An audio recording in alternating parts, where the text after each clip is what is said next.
Hi, everyone. I'm Dan Buczaczer. You got close, very close. And I work for VivaKi. And for those of you that don't know, VivaKi is a division of Publicis Group.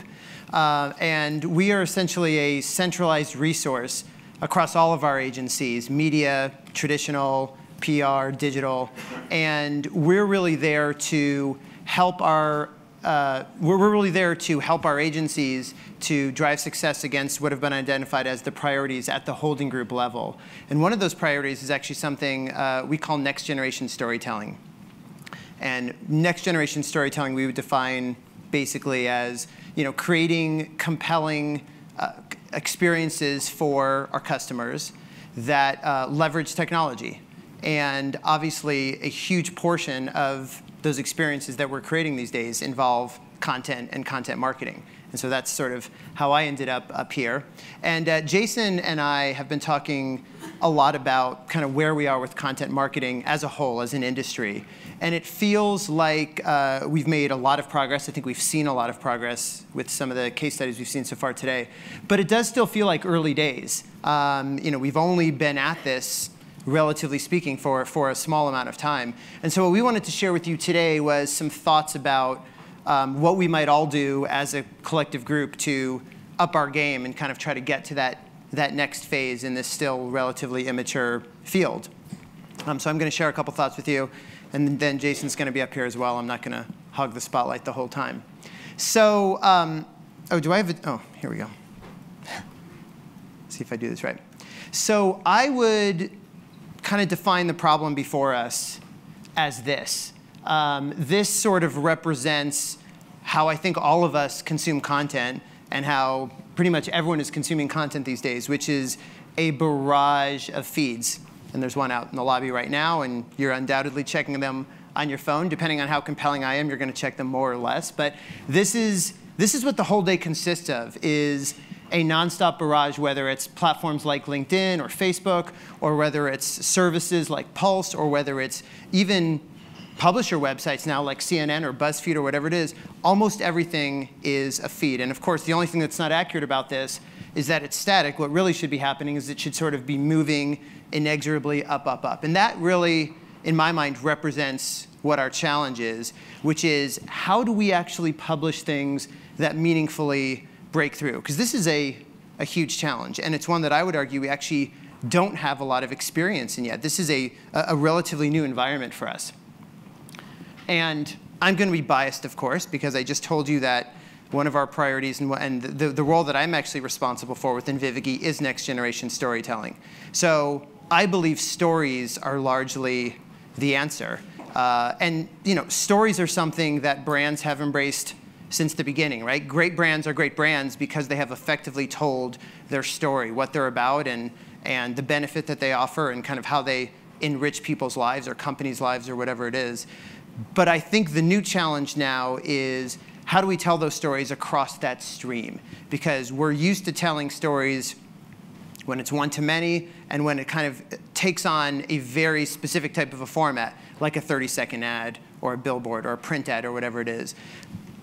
I think this represents our greatest challenge, which is how do we master telling a story that lives within a stream? I kind of think of content across a spectrum. And on the left side, you sort of have your very basic, high frequency, kind of lower involvement type of content, which I would kind of summarize as status updates, quick feed summaries, and tweets, right? And those are the things you think of when you're putting together your content calendar and deciding what you're talking about on a Monday, a Tuesday, a Wednesday, a Thursday, et cetera. On the far end of the spectrum, you have what I call blockbuster content. And those are those really cool things that everyone talks about. These days, they seem to involve a lot of celebrities. I don't know if you guys saw the stuff that Denny's put together with a lot of different comedians like Sarah Silverman and whatnot. Amex did a big concert series where you could kind of request what songs you wanted the band to play. These things cost millions of dollars. So they're great, but you can't do them every day. You can't do them every week. But when I sort of look more generally across our industry, what I hear a lot of people talking about when they talk about content and content in social spaces, they're talking about one or the other. And what I would propose is that there is a third category, and it actually takes up the entire center of the spectrum. My name for it is continuous content. There's a lot of different names that you could potentially give it. But again, to me, it is content that is essentially specifically designed for the stream.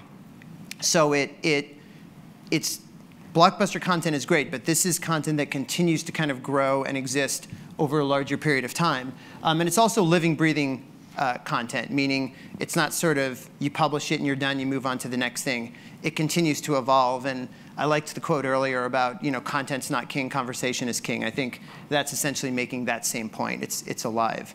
But so let's talk about a little bit what it takes to do that. And there's that word again. I know it's a buzzword, just like content. But I think story is important for a reason, and there's a reason we keep coming back to the word story. Not just us, but the industry at large is talking so much about story right now. And I think it's because that remains our biggest challenge, is telling a compelling story in this medium. We talk a lot, we think a lot about journalism as an analogy in terms of what brands should be doing in this space. But I've actually drawn a lot of inspiration from a different field, which is television, and specifically television dramas. Because I was trying to think of analogies in other industries where they've kind of come across this challenge of how do we need to essentially change how we create content and start to think of it in a different way. And television, if you look back at television dramas in the 60s and the 70s, pretty much to a number, every single one of them was episodic in nature. And what that meant was the plot neatly began and ended all within the half hour or hour, depending on what it was. And the next week you went neatly on to the next one. So whether it's, Marcus Welby or kind of any of the dramas in the 70s, Starsky and Hutch, whatever, they sort of had to catch the bad guy, and they did by the end of the episode, and they lived to see another day, and then the next episode they kind of started again. And something that changed that over time, or at least my theory on what largely changed that over time, was the soap opera. The soap opera came along, and they decided that the soap opera was going to actually be on air every single day, or at least Monday through Friday. And this represented a completely new challenge, because suddenly you needed to get people to tune in not just once a week, but every single day. And what soap operas did, almost earlier than any drama that at least I can come across, is they created what we now call serial storytelling. And serial storytelling essentially was you didn't neatly wrap up those plot lines after every episode, but instead they very purposefully bled over time, and of course used cliffhangers and things like that, so that you really had to tune in for a lot longer to kind of understand where the story was going. And if you look at the television drama now, pretty much every drama on television is a serial. If you just think about the Emmys that were last Sunday, literally every single show that was up for Best Drama is a serial and employs cliffhangers and all of those types of things. And so it really changed how we thought about storytelling. And I think the same thing is happening now with the types of spaces that we need to produce content in ourselves. That doesn't mean I'm saying we all need to produce the next Breaking Bad, although it would be great if we could. But I think the point becomes, is there anything we can learn from that industry as we try to get past sort of content marketing 1.0 and move on to 2.0? How can we think about that more broadly and more strategically? So I've got 4 ingredients that I would like to propose that we sort of all steal as marketers from serial storytelling. And the first one is the log line. And what a log line basically is each season kind of has an overall meta plot that the writers get into a room and they very carefully plot out what that's going to be. And then of course every episode has stuff that happens in it. But overall you're driving to this much larger point, this much larger kind of theme. So let's think about Lost for a minute, right? With Lost, season 1 was essentially they crash on the island and they're all getting to know each other. Season 2, they find the hatch and what's the mystery behind the hatch. Season 3, they find the others and are trying to understand if they're for good or for evil. Don't worry, I'm not going to give out any spoilers overall in this for those of you that are still catching up. But I think there's a lot of analogies here for a marketer. Now, what you define as a season could be a lot of different things. It could be a purchasing cycle. It could be a financial year. It can be a lot of different things. It could be the launch and first 6 months of a product. You need to define that. But essentially, once you've defined what your, quote, season is, I would recommend that you think about what is going to be the larger story we're going to tell, not just Monday, Tuesday, Wednesday, Thursday, Friday, but over the course of this period of time that we're trying to bring people along with. So it gets to a richer experience. The second thing they do is create a story Bible. And a story Bible really defines that world that the story takes place in. You know, Battlestar Galactica actually built blueprints of the entire ship, every single inch of that ship, so that writers could really understand what that world looked like. They talk about what the characters wear, what kind of music they listen to, what their backstories are. And part of the reason for that also is you often have a lot of different writers writing each of these episodes. And I think the analogy holds true in our world as well, where we often have lots of different people who are creating social content for our platforms. And so a Bible helps unify it. You guys undoubtedly all have brand Bibles, and I think that's a huge start. But really understanding what the voice and what can and can't happen in the world that we're trying to construct here is incredibly important. The third one is the idea of a story arc, right? The plot is never just kind of this linear thing. There's cliffhangers and twists, and some episodes are a little more expository, where they kind of include some backstory and kind of get you up to speed and build a richer story. And you need to think about that with your content as well. Where are you sort of trying to drive people towards action, and where are you really trying to kind of increase momentum? And at other times, you really are kind of doing some more explanatory. And you need to pace those things right to sort of bring people along with you. And then the fourth one is the idea of multiple storylines. And this is another thing that has greatly evolved. You look at the shows in the 50s and 60s, and a lot of times one thing essentially happened over the course of the episode. Now, there's all of these complicated, there's inevitably a romance subplot, and there's an action scene, and there's a suspense piece. And this is actually very deliberate on the part of the writers, and there are A plot lines and B plot lines and C plot lines, and writers work very hard to figure out, are we mainly picking up the B this week, or are we going to kind of hit on the A? And again, I think there's a lot we can learn there. Part of the reason they do that is each plot line is often reaching a different segment of the audience, right? I watch Friday Night Lights for the football, my wife watches it for the romance, but we both love the show. And I think it's true with you guys as well. You have different audiences, and there's a way to weave those storylines together so that it becomes a compelling experience for everyone. So that's a little bit about story. Really quickly, I just want to touch on two other pieces. The first piece is the social piece. This isn't just content that sits there, as I mentioned before. It is living, breathing communication. And the idea there is it's meant to start a conversation. A lot of folks have already said today it's incredibly important to listen to that conversation and understand it. I would argue as a brand, though, you have to react. If you're not reacting as a brand, and I know the influencers were up here earlier today, and a lot of them said, it's helpful for me, I don't always respond, but it's helpful. But I think as a brand, the expectation is a bit different. People are expecting you to respond. That doesn't mean you need to write back to every single person who leaves a comment, not at all. In fact, a lot of times, reacting just means evolving your content. So if people are really reacting to certain things in a positive way and want more of it, then even though you may have sort of laid out a plan for the next few months, you got to start to make some changes. In fact, what I would argue from a strategy standpoint, it reminds me of how I like to travel when I travel internationally. If you just show up somewhere and don't really have a plan, that trip's probably going to be a bit of a disaster. But at the same time, if everything is so rigid and fixed, what you're going to do and where you're going to stay every single day, it doesn't leave any room for kind of those happy accidents or those intriguing experiences that allow kind of the trip to breathe and become an amazing trip. So I think the basic goal is, how do you set up an overall framework so that you've got a strategy in place and kind of a rigid structure, but leave enough room for flexibility and be ready on the fly to sort of adapt that and be very flexible with it. So I'm going to hand it over to Jason. One last slide I'll kind of talk through here in terms of strategy. We sort of see 4 steps, and of course there's a lot of pieces in each of these steps. But in terms of putting together some of the things that I just talked about, first and foremost, of course, is setting your objectives, because it's got to be driven by what you're trying to accomplish. And those objectives can be in social overall, and then specifically by platform. And I think we just saw some great research in terms of how people are consuming content on LinkedIn and kind of what a lot of those audiences are looking for on LinkedIn. And that kind of data is incredibly important to understand kind of how you're going to achieve success in any given platform. So once you understand those objectives, then it's time to develop your story. And that leads to, that ties back to a lot of the things I was just talking about in terms of storytelling.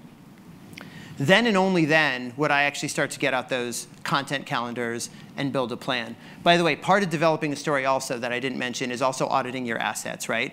Every brand has an amazing amount of assets, whether it is video, old television ads, research, experts within the company that can talk very credibly to certain things. All of those are assets, and the way to best tell a story is to understand what do you actually have that makes your company uniquely you, or your brand uniquely your brand. And really utilizing those is what's going to allow you to really craft a unique story. Then you build the plan, and then you start to execute. And of course, the whole thing is a cycle, and it's iterative because you're in a social platform, so you're going to listen, react, and evolve.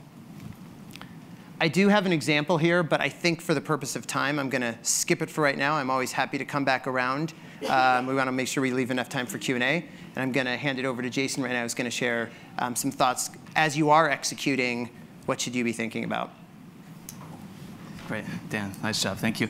I love that stuff so much because the brands that are doing the storytelling well are the brands that are winning the content war, I would call it, with your competition, and it's really important. I'm going to take over right with the execution, right? So I'm going to talk about three things. I'm going to talk about optimizing your content. I'm going to talk about fueling your content, and I'm going to talk about going visual, because I think visual is a huge opportunity right now that's completely underutilized. And so first off, this is super important, and this is good for me as a marketer, right? When I first started social years ago, there were these things called vanity metrics, and people said, vanity metrics don't make any sense. The C-suite doesn't care about them. Who cares about vanity metrics, right? And in a sense, they didn't really mean anything, except they showed that your content strategy was working. It showed that your content was engaging, right? Well, now, since Penguin 2.0 came out earlier this year, the latest Google algorithm update, now these metrics mean something. Vanity metrics is a thing of the past. This engagement, their engagement metrics, these plus ones, these shares, these comments, all this engagement on your content is actually playing a role into your rankings, and it's beating out your competition. But it's not only the folks. You can't fake this anymore, right? It's not only the folks who are sharing this, but it's the influence those folks have who touch your content.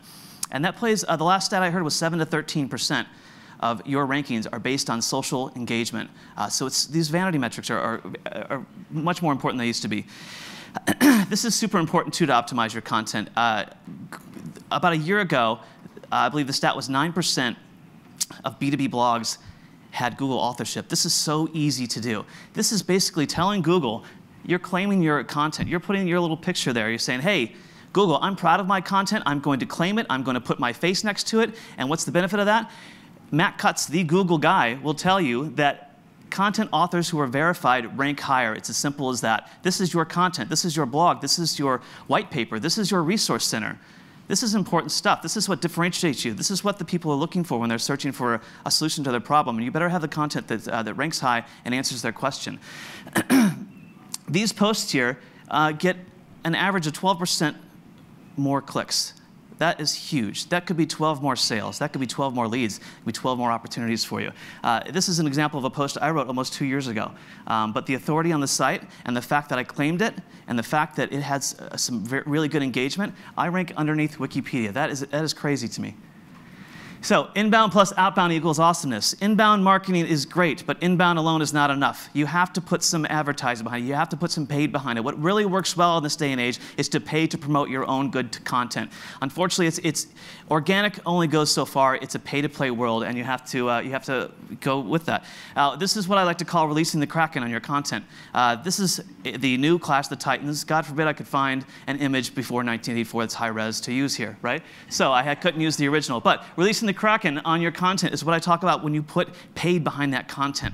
It breaks through to that new audience, the audience you're trying to get to, the friends of friends, the second-degree connections, the people outside, the people who are not following your company that you want to follow your company. You need to break out. I call it, if you don't put paid behind your own good content, it's like hanging out with the same people from high school your entire life, right? You don't break through that, and that kind of sucks because I had a rough high school, so. Anyway, this is sponsored updates. This is in the news feed, man. This is the holy grail of social media advertising. This is stuff I wanted to do years ago. We can do it now. We can get something in the news feed where people are spending their time, where they're looking for these answers, where they're engaging, right? And it doesn't look like an advertisement because it's helping. It's helping content. As Jay Bear puts it, sell something, you get a customer for a day. help somebody, you get a customer for a lifetime. He wrote a book earlier this year called Utility. It is spectacular. I highly recommend it. Ready, aim, target. Not only can you put paid behind your organic posts, but you can target this stuff so specifically that there's no more wasted efforts, right? It's up to you to figure out who that audience is, and then the technology will take care of the rest for you. 411 rule. This was coined by Joe Pulizzi, who is one of the smartest content marketers on the planet. He's the founder of the Content Marketing Institute. And the 411 rule, it does not roll off the tongue. But what this 411 rule is, and we adapt this to different things, right? So what it means, what the original rule is, let me get this correct. For every one self-serving tweet, you should retweet one relevant tweet, but more importantly, share 4 pieces of relevant content written by others. Now, I use that in context of Twitter. It's an old analogy. But you can use that in lead nurturing campaigns, email marketing, company page updates, anywhere you're posting content. That is the goal. That is that's what really works magic, right? Because we don't want to be the over-obsessive girlfriend. We want to share the love. Optimizing your content for lead generation. This is Axl Rose. Welcome to the jungle. Well, welcome to the funnel. We got leads and names, man. This is great stuff. I just want to put that in there. But how to optimize. I'm a heavy metal guy. So anyway, more on that later. But this is the idea of mapping your content to the funnel. This is from our good friends at Marketo. They've done all the research for you, man. So look at this. Early stage, middle stage, late stage. This is what you're creating content for. You are creating content to move this person from very high top of funnel down to closed revenue 1. Early stage content could be blogs, ebooks, very top of funnel stuff, funny videos, infographics. Content is there to also entertain. Don't forget, we are there to inspire, educate, and sometimes entertain. Don't forget that. Middle stage content, you get a little more serious. You want some ROI calculators, some buying guides, some very specific stuff. Then you go down to the bottom there, late stage, pricing demos. This is where you have them locked in. You have your hooks. They're an opportunity. Let's close that deal. There's a tremendous amount of opportunity there, even with social. Form length matters. Optimizing your content for conversion. I will make this very quick. This may be obvious, but short forms convert better. And you can see the stats there. I will share these slides later. Content fuel. Level up, right? This is like a gaming thing, I think. I'm not really a big gamer. I play a little Dungeons & Dragons and listen to some Iron Maiden when I was younger. But other than that, inspiration for your content. Where do you get inspired, right? Don't be the bread. Be the bacon. Because that's what people love. Who doesn't love bacon, right? But the idea is you want to pull content, inspiration from everywhere you go. I use Pulse every day. I use LinkedIn today. It's a constant feed of everything that's important to the people in my network, the companies that I follow, the people that I care about. And then I can form opinions. I can be inspired by that. But I also, when I'm standing at Starbucks in line, I can ear hustle the people next to me and hear what they're talking about, because we're in the tech bed here, right? And get ideas from that. There's millions of ways to get ideas, but inspiration comes from everything around you. Ann Handley wrote a book called Content Rules. It is the Bible on content marketing. It is on my desk. I've read this thing 100 times. I have an autographed copy. I love this thing so much, right? It is fantastic. It is a great idea for fueling your content resources and where you get ideas and how you get inspiration. So this is something we're adopting. You know, I can't believe this is bigger. Anybody ever seen the blogging food groups before? There is one post out there about this. I think it goes back to HubSpot. I'm not really sure. But the idea here is this is how you think about differentiating your content, right? The idea here is to give yourself variety. And how we think about that for our blog is we have what we call Raisin Brand. Raisin Brand is the kind of content that's easy to dish out. It's easy to create. It's like how-tos. It's 5 tips for that. It's really quick, simple content that you dish out every day. Then you get into the spinach. It's a little bit harder to chew, but it's good for you. This is case studies. This is guest blogs. This is thought leadership stuff, right? Then we move on to, the roasts. The roasts. You know what the roast is? The roast is this 1,700-word blog post on SEO Moz or something. It's something that you study. It's something you live. It's something you keep open for days, even though you have 27,000 other browsers open, right? And you don't close it because you don't want to lose it. Even if you bookmark it, it will still get lost, right? So, it's also research studies. We just released a big research study. That is a roast, man, because it takes a long time to digest, but you're getting a lot of value. These are essential. These are big stakes in the ground for your content strategy. My favorite, Tabasco. And guess what that is, right? Starting a little fire with somebody. Who likes to pick a nice little fight, right? Well, you don't really have to. I mean, if you want a little bit edgy, take a very strong point of view on something. Call somebody out, but just be sure they don't have more authority than you do, right? But the idea here is you don't even have to do that. You can read two different varying opinions, pull them together and write a blog post about it. You don't really have to take a stance. But you can say, call that person out and say, hey, this person said this person said that. You can get a conversation going about your content. You can get a comment stream that will go on for days because you're just pulling them together. You're just curating the conversation. The rest of the people are down there kind of getting it going and getting their juices flowing. This is great stuff to Tabasco. And this is the one I'm best at. Chocolate cake content. This is the fun stuff, right? I came back from Vegas after seeing Guns N' Roses, and I wrote a blog post called 5 Content Marketing Tips from Guns N' Roses, right? And it was fun. It was like a Friday post. It was nothing serious, but I really put some thought into this. And you know what happened? This has never happened before in my entire life. Guns N' Roses retweeted this thing for me. I'm not making this up. That means that Axl Rose may have seen my blog post. Crazy. That's a true story. So, as Dan mentioned, a lot of companies have problem generating content, right? And I always think, like, content that you wrote, if you have content you wrote 3 or 4 years ago, there's a new audience waiting to consume that. It's still relevant, right? And I use this Motley Crue analogy. I'm actually getting on a flight. Immediately after this, I'm going down to see Motley Crue. Why? Because this is Motley Crue 20 years ago. People call them washed up. This is them today. They're playing. If they're washed up, nobody told Las Vegas when they're doing a 2-week residency sold out, right? I'm excited. I'm so excited. Like my wedding day and then Motley Crue in Vegas. That's it for me. That's true, actually. That's sad. But the idea here is that there's always an audience waiting for that. So take that content and you want to repurpose it. How do you do that? Rebecca Lieb from the Altimeter Group, one of the smartest content marketers on the planet. Again, she has this analogy she told me about 2 years ago at AdTech.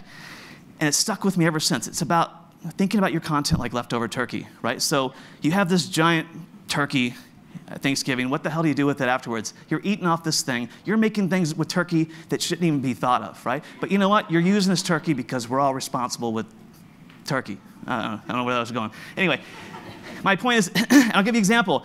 When I was at Marketo, we would create these definitive guides, right? A 100-page guide. It was a big stake in the ground, a big rock piece of content. This thing was 100 pages. It was the definitive guide. There was everything you needed to know in there. And some guy walked up to me in Content Marketing World and he said, hey man, I love your content. This was like last year at Content Marketing World. He goes, I love your content, but there's too much value there. And I said, what the hell are you talking about? Who's ever downloaded a piece of content and said, there's too much value here, I'm going to give it back to you? No one, right? So, but he had a short-sighted view on this. What we did with that 100-page piece of content is we chopped the hell out of that. We used it like the Thanksgiving turkey analogy. We turned that 105 pages into 25 blog posts, 5 cheat sheets, 2 infographics, 4 webinars, 2 slide presentations, videos, et cetera, et cetera, et cetera. Very forward thinking. Essential for your content strategy. The influencers. Not to be confused with the LinkedIn influencers, but this is the thought leaders in your space. You can find these people very simply, right? You can search for them online. You can look on Amazon at the books that are writing. You can go to services like Tracker or Littlebird, type in a keyword, and find the most influential people on that topic.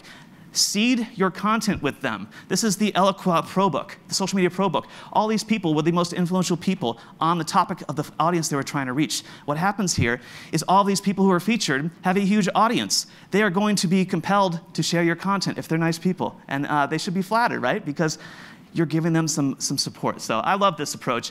And I think it's super important to identify these people, get on their radar, and have them help you share the content.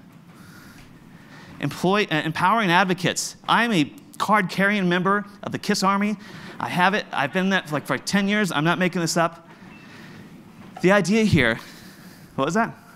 I can pull out the card if you want to see it. I'm not kidding. Anyway, the idea here is to get the people in your company talking about social, or talking about your content, right? And one of the biggest challenges is the people that are there and they're like, well, I don't know what to talk about. I don't know what to update my status with, et cetera, et cetera. Well, the idea is there's technology out there to help you do this. And Gene Simmons, man, he's figured this out. He's got a whole damn world of people. Look at these nut jobs. And they love talking about KISS. They love, spreading the word about KISS.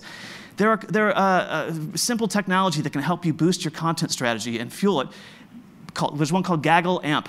And there's one called Advocate, which is actually founded by Marcus Nelson here, who was the original sales guy, or the original social guy at Salesforce. Fascinating guy. Anyway, this allows you to put all of your best messages into a queue, and then let your employees sign up this queue and share these things to their LinkedIn company updates or their LinkedIn profiles updates, status updates. It's super important. And these are the social signals. This is how you get better rankings, better engagement. This is how you get your more eyeballs and your lead gen stats. And what's really cool is, I did a little research on this, and there's actually an SEO link between a well-optimized LinkedIn profile and one that's not. One that's active, one that's sharing updates, one that's employing the 411 technique, that is going to have a small impact on your SEO rankings. Now, take that and get all of your employees, get all of their LinkedIn profiles updated. That's going to have a significant impact on your SEO. And there are little tricks there, there's little hacks in there. You can link back to your company blog, but not just your company blog. You can type a keyword in there and link back to your company blog. You can put keywords throughout your profile. You can optimize that picture. Have a LinkedIn picture day at work. At my previous job, I hired my wedding photographer to come in. We got a really good deal because I'd just gotten married. We shot 117 profile shots with like 7 different poses, right, in one day.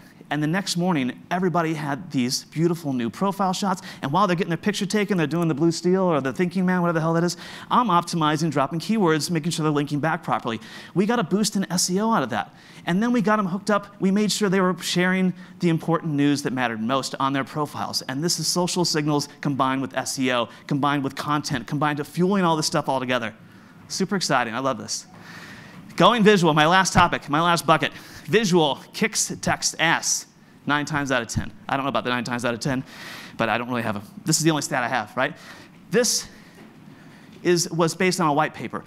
I had tremendous success with visual content. And why is that? Because I think we're in such a fast-paced attention economy. You have little time to catch people's attention, right? So visual content does that very quickly. This is a white paper that had 17,000 views that I repurposed. It was 2 years old. I repurposed it into a visual story, right? Just like Dan was talking about with the storytelling. It's super important. Taking that text and turning it into a visual self-guided journey. And it got 328,000 views. That is insane. 328,000 views. What does that tell you? It tells you that people are looking for different ways to consume your content. And you'd better be on all these channels, because if you're not, you're simply missing opportunities. Visual is the new headline. This is a cat on a magic carpet made out of bacon. If I see this thing, I'm going to click on it, right? I know we're B2B, but we like to have fun too, right? The point of that was, David Ogilvy famously wrote years ago that the headline's so important, and you spend the 85 cents of your dollar on your headline. Well, I say the same is true with your visual. So when you're crafting your content, you have to have a compelling visual. You have seconds to grab somebody and pull them into the rest of your content, and the visual is a way to do that. So you have to be compelling about that. Oh, and by the way, I love this. The infographic is not dead. Claiming that something is dead, right? I was getting a little bit old. The infographic works if you have a strategy behind it. Infographics made just to have an infographic do not work for the purpose of an infographic.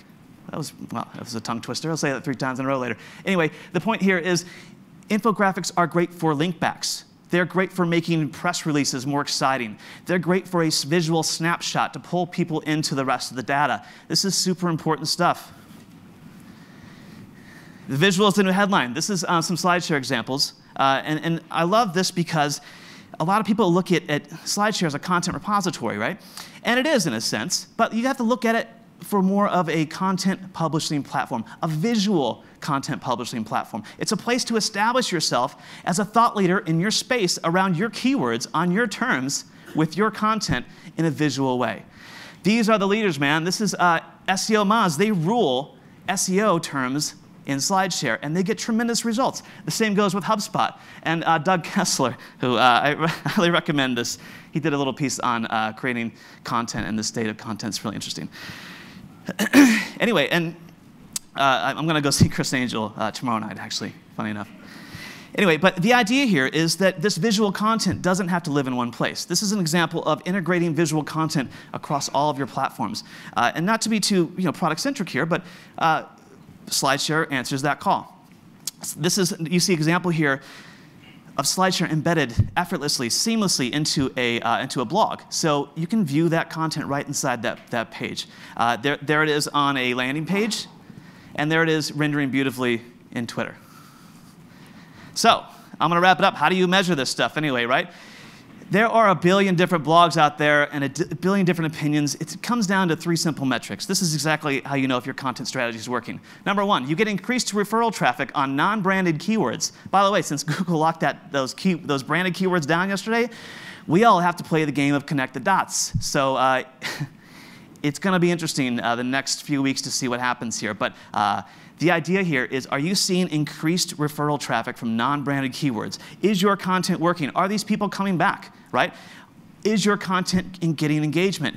If somebody shares something, it's because they either believe in it, they like it, it represents them, or it's helpful to them. That engagement, along with the increased referral traffic, is 1 and 2. Number 3, at the end of the day, what the hell are we doing this all for if we're not getting leads? But not just leads, not just names, not just people filling out forms, but qualified scored leads. People who fit our buyer profile. People who are coming into our site through our content, and they are wanting to know more.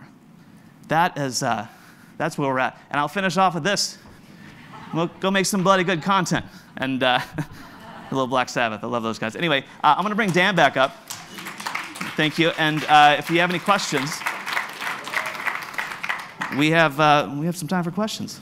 I need more heavy metal in my presentation. That's what I learned. Any questions? I can't see anything, to be honest with you. So I think everyone has their hand raised. I just can't see it. So I'm just going to, I know, no questions. Not one question. There we go. Thank you.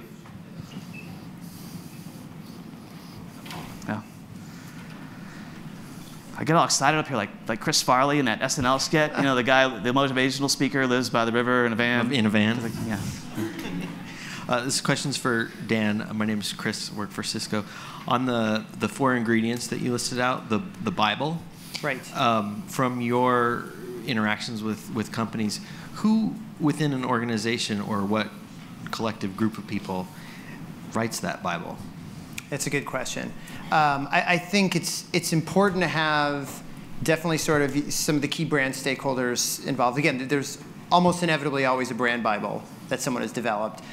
So certainly that's your starting point. But I think that the most important people to be shaping that are going to be the folks involved on the front lines of actually creating that content. So I think they should be the ones that are working through what should that voice be. And the Bible, by the way, shouldn't necessarily be set on day one, because it is going to be something you're going to sort of learn. Someone earlier said kind of start raw and build as you go. So part of that will be finding your voice, and you might find that some folks tend to be a little bit funnier, and other folks, you know, kind of have a different spin on it.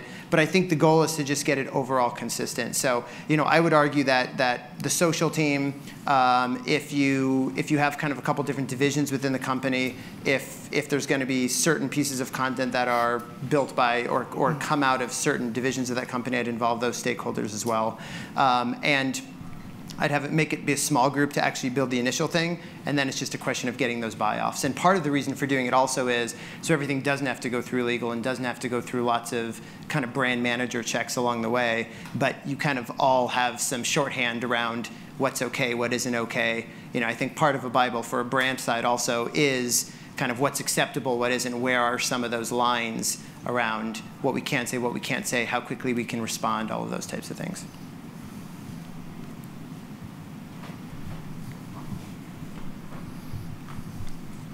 Thanks. Great presentation, guys. One of the things you touched on is the importance of a visual aspect to content. And in that regard with LinkedIn, aside from SlideShare, are there any plans to do more integration with video and photos in other ways and business aspects, whether it be a personal profile or company pages or in groups? Because that seems like a natural evolution of your content for the site. Well, that's a tough one. Yeah, I mean, I'm pretty new to LinkedIn, so I don't have that answer, but I can certainly find out for you. But I mean, certain aspects, you know, SlideShare is the obvious, but even we did find out that even a compelling image in a company update or a sponsored update gets more engagement and gets more click-through. But yeah, find me afterwards, and I can certainly get you an answer for that.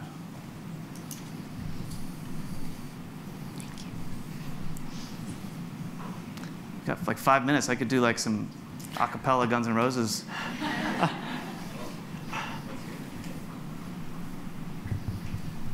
So I liked Abner from Juniper again. I like the notion of building a story for the stream.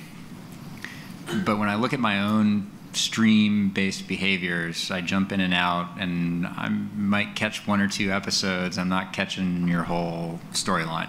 You know, I think about a VP of marketing I worked for one time that put 3 ads in the Wall Street Journal over 3 weeks with the expectation that somebody would see all of them. He had other problems. But you know, when you think about how to build that stream story, you know, is the expectation that somebody's going to come back and look at your stream as holistically?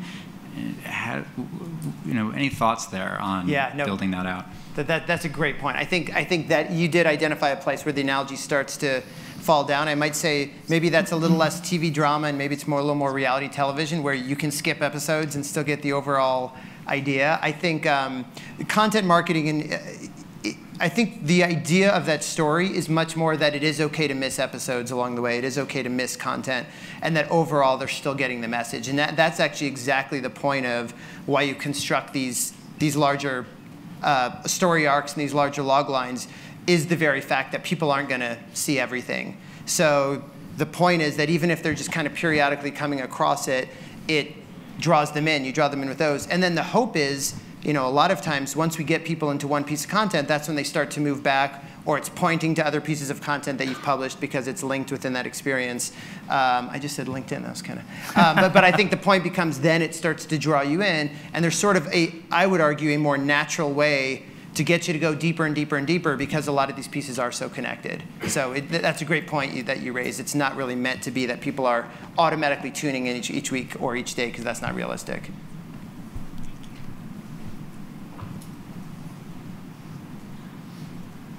I think it's time for that a cappella. Yeah, here we go. Here's Ready for Sweet Child of Mine.